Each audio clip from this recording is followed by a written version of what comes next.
Dušan Janić, njëri nga ekspertët e politikave në Ballkanin Perëndimor, ka thënë që në mars ose prill, Shtetet e Bashkuara të Amerikës do të paraqesin një dokument për njohje të ndërsjellët mes Kosovës dhe Serbisë.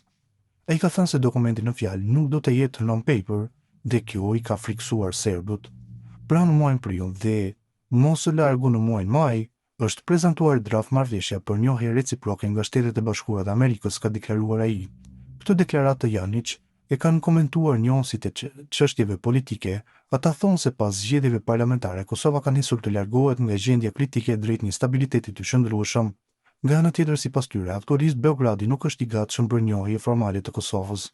Profesori i universitetit, Dr. Feyzullah Berisha vlerëson se paralajmërimi i analistit serb Dušan Janić duhet të trajtohet jo vetëm me kujdes analitik, por edhe si një sinjal strategjik që tregon se diplomacia amerikane mund të jetë duke përgatitur terrenin për një fazë të re të dialogut Kosovë-Serbi.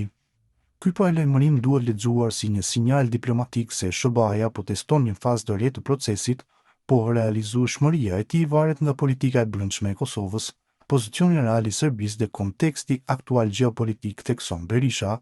Sipas tij, një draft marrëveshje amerikane në pranverë nuk është i pamundur, por nuk duhet pritur si një dokument ideal për Kosovën.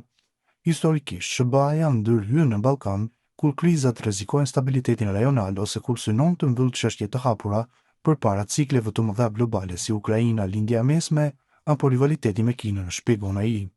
Berisha thekson se interesat strategjike të Washingtonit aktualisht janë të qarta: izolimi i ndikimit të Rusë në Serbi, forcimi i boshtit euro-atlantik në Ballkan dhe mbyllja e konflikteve të ngrira.